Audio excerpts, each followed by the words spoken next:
बिस्मिल्लाहिर्रहमानिर्रहीम। My dear students, अस्सलाम वालेकुम जी। उम्मीद है आप ठीक होंगे। आज हम बात करने वाले हैं डिल्यूजनल डिसऑर्डर की।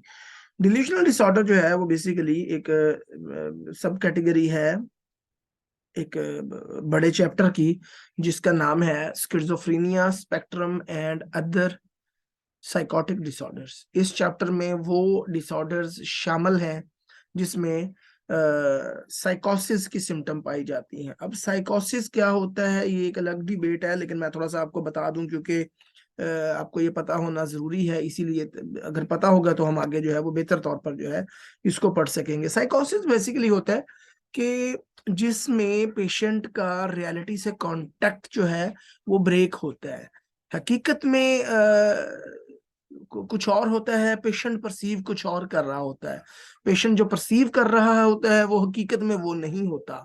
यानी पेशेंट हकीकत से दूर होता है, उसका हकीकत के साथ जो है, रियलिटी के साथ कोई कांटेक्ट नहीं होता, या खत्म हो चुका होता है, या डिस्टर्ब होता है। मसलन इसकी मैं आप बहुत ही सादा मिसाल दिया करता हूँ अपने स्टूडेंट्स को कि मेरे सामने अगर एक चेयर पड़ी हुई है, अब जिस पेशेंट को हेलुसिनेशन है, hallucination is a psychotic symptom. तो अब हेलुसिनेशन का मतलब होता है कि वो चीज सुनना या देखना जो हकीकत में मौजूद नहीं होती। तो मेरे सामने अगर एक चेयर पड़ी हुई है तो एक पेशेंट जो है वो स्किज़ोफ्रेनिया का, वो उस पे देख रहा है कि जैसे कोई शख्स बैठा हुआ है। हालांकि हकीकत ये होती है कि उस पे कोई भी चीज शख्स बैठा नहीं होता, यानी जो रियलिटी में है वो उसको परसीव नहीं कर पा रहा, या डिस्टर्ब या वह गलत परसीव कर रहा है उसको। ठीक है, रियलिटी में चेयर खाली है लेकिन पेशेंट उसको परसीव कर रहा है, लिहाजा पेशेंट का जो रियलिटी कॉन्टेक्ट है वो ब्रेक है, यानी कि रियलिटी में ना वो उसकी डिस्टर्ब है। तो दिस इज कॉल्ड साइकोसिस। साइकोटिक डिसऑर्डर्स का एक बड़ा ही इंपॉर्टेंट डिसऑर्डर जो है दैट इज डिल्यूजनल डिसऑर्डर।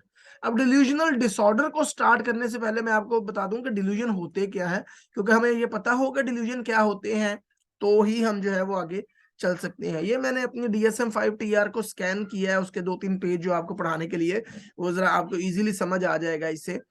तो डिल्यूजन सिंपल अपने दिमाग में एक चीज रखे। डिल्यूजन की मैंने कुछ स्टूडेंट्स होते हैं वो बड़े कंफ्यूज हो जाते हैं कि डिल्यूजन क्या होता है जी। तो बहुत ही सिंपल इसकी मिसाल है कि डिल्यूजन जो है बेसिकली आपका यकीन है, एक फिक्स्ड बिलीफ है, एक यकीन है आपका कि भाई मेरे साथ ये हो रहा है, मुझे यकीन है कि मैं पास हो जाऊंगा, मुझे यकीन है कि वो मेरे खिलाफ है, मुझे यकीन है कि मैं फलां शख्स जो है वो मुझसे मोहब्बत करता है। तो ये एक यकीन है basically. Delusion is a fixed belief. अब बिलीफ में और डिल्यूजन में क्या फर्क होता है? बिलीफ जो होता है वो यकीन होता है, लेकिन अगर आप कह दें कि यार आपका ये यकीन जो है वो आपका गलत है, ऐसा नहीं है, तो जो आम आदमी होगा वो कहेगा अच्छा ठीक है, हो सकता है भाई आप कह रहे हैं, तो वो आपको एक दो लॉजिक्स दे दे, आपका यकीन जो है वो खत्म हो जाता है। ठीक है, यानी अगर मैं कहता हूँ कि मैं फलां शख्स जो है वो मुझसे बहुत मोहब्बत करता है, मेरा यकीन है, तो मेरा दोस्त ये कहता है कि नहीं यार तुम्हारा यकीन ये गलत है, क्योंकि वो मैंने खुद सुना है, वो तुम्हारे खिलाफ बातें कर रहा था, वो कह रहा था कि मैं तुम्हें धोखा, इसको मैं धोखे में मैंने रखा हुआ है, तो मेरा यकीन खत्म हो जाएगा। लेकिन डिल्यूजन क्या है? पेशेंट जो है, आप उसको इतना फर्म फिक्स्ड बिलीफ होता है कि आप उसको जितने मर्जी जो एविडेंसेस देते रहे, जितने मर्जी क्लूज देते रहे, वो कहेगा नहीं तुम गलत हो, मेरा जो यकीन है वो बिल्कुल ठीक है। This is called delusion. A fixed belief is called a delusion. ठीक है, तो उसकी हम डेफिनेशन को भी देख लेते हैं। Delusion are fixed beliefs that are not amenable to change in the light of conflicting evidences। ठीक है जी, यानी कि डिल्यूजन जो है वो एक फिक्स्ड बिलीफ होते हैं और ये इजीली चेंज नहीं हो सकते, चाहे आप जितने मर्जी उनको जो है वो उसके खिलाफ एविडेंस दे दें।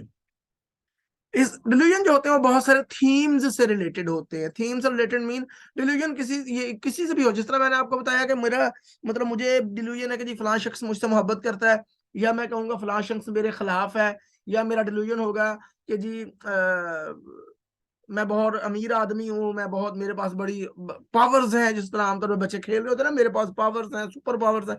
तो एक जब बड़े होते हैं तो अगर वो डिल्यूजन है कि जी मेरे पास बड़ी मखसूस किस्म की, खास किस्म की पावर्स हैं, तो ये जो है ये सारे डिल्यूजन्स हैं, ये फिक्स्ड बिलीव्स हैं।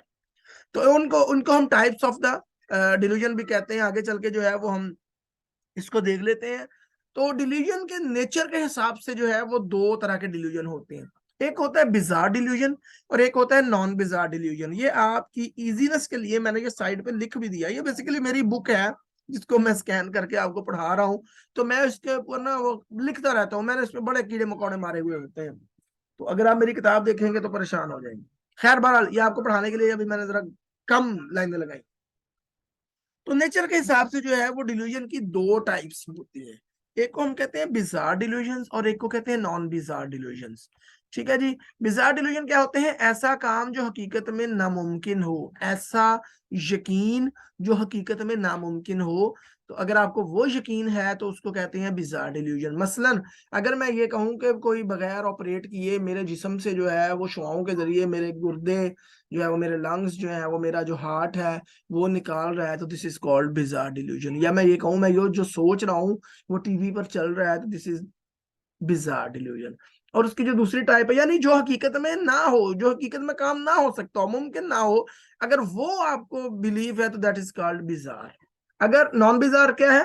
कि जो हकीकत में पॉसिबल हो भी सकता है। मसलन अगर कोई पेशेंट है वो कहता है जी कि मैं ये देखता हूँ कि जो पुलिस वाले हैं वो मेरा पीछा कर रहे हैं, मैं जाता हूँ तो कैमरे जो है वो मुझे रिकॉर्ड कर रहे हैं, तो हकीकत में समटाइम ऐसा होता भी है।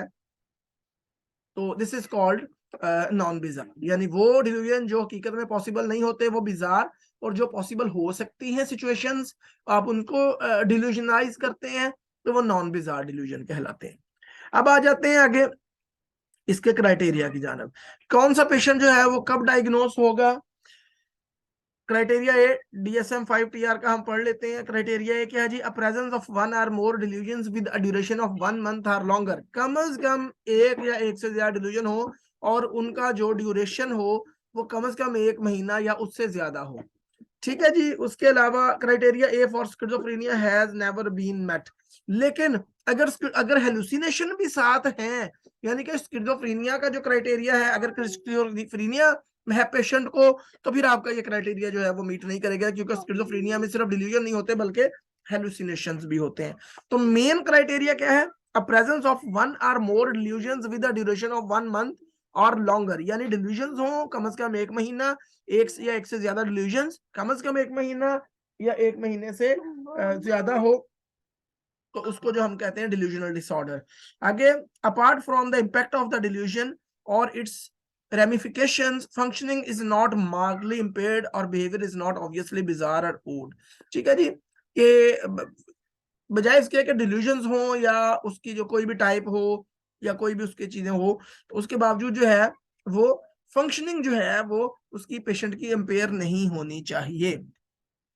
ठीक है जी। इफ मैनिक और major depressive episodes have occurred, these have been believe relative to the duration of the delusional period, यानी अगर पेशेंट को मेजर डिप्रेसिव एपिसोड है या मैनिक एपिसोड है तो उनका दौरानिया जो है इस सिम्टम्स का, मेजर डिप्रेसिव डिसऑर्डर की सिम्टम्स का या मैनिक डिसऑर्डर की सिम्टम्स का जो दौरानिया है वो डिल्यूजन के दौरानिये से बहुत कम हो।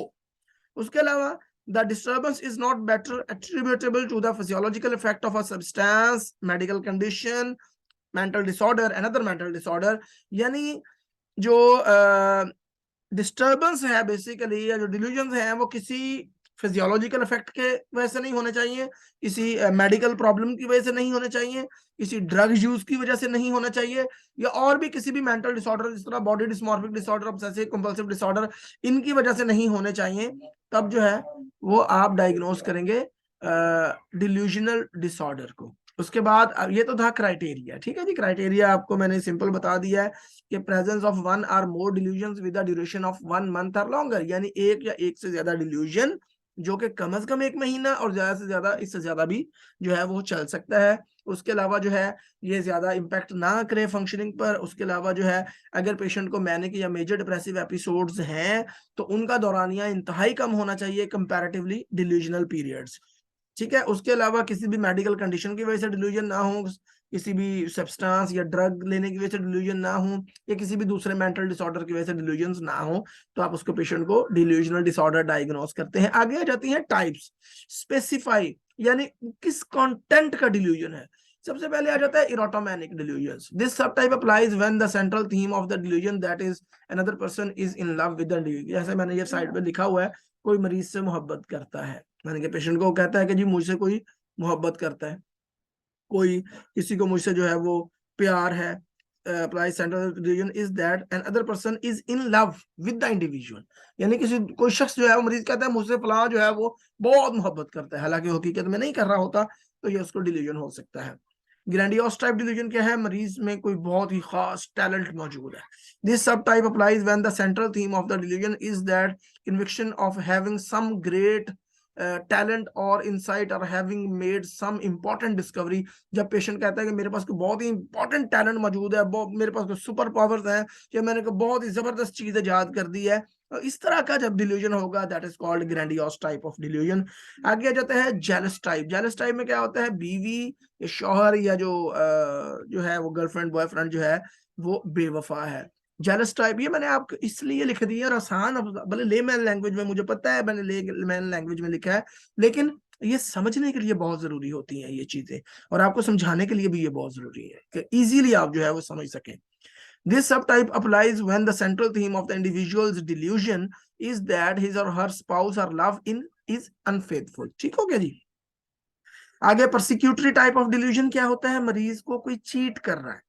पेशेंट ये समझता है this subtype applies when the central theme of the delusion involves the individual's belief that he or she is being conspired against, cheated, spied on, followed, poisoned, drugged, ठीक है जी, and harassed and this. तो इसमें क्या हो गया कि patient ये समझता है कि मेरे खिलाफ कोई प्लान बनाया जा रहा है, मुझे कोई चीट कर रहा है, मुझे जहर देने की कोशिश की जा रही है, मुझे हरास किया जा रहा है. तो ये जो है ये बेसिकली इसको कहते हैं परसिक्यूटरी टाइप ऑफ डिल्यूजन. आगे आ जाता है somatic type of delusion. This अच्छा, सोमैटिक टाइप क्या होता है? Body, Soma body. तो सोमैटिक टाइप से हमेशा याद रखिएगा सोमा से रिलेटेड है ये जिस्म के फंक्शन या किसी भी जो है वो बॉडी ऑर्गन से जो है वो रिलेटेड इसमें डिल्यूजन हो सकते हैं, आपका बिलीफ हो सकता है. मसलन this subtype applies when the central theme of the delusion involve body functions or sensation. मसलन जैसे कि यहाँ मैंने एग्जांपल दे दिया, लोग समझ रहे होते हैं कि उनके जिस्मानी अज़ा को कीड़े मकोड़े खराब कर रहे हैं, यानी कि जिस्म के अंदर वो सोचते हैं कि शायद हमारे जिस्म के अंदर कीड़े मकोड़े हैं और वो हमारे लंग्स को, हमारे हार्ट को, हमारे लिवर को, हमारी किडनी को, हमारे स्टमक को जो है खराब कर रहे हैं. ये इसके अंदर मिसालें दी हुई हैं. ये मैं आपको इसलिए ये मैंने लिखा हुआ है कि ये DSM-5 के अंदर ही एग्जाम्पल दी हुई है, या किसी चीज ने उनकी स्किन के अंदर वाली साइड पर अंडे दे दिए हैं. ये भी जो एग्जाम्पल है ये DSM-5 में लिखी हुई है.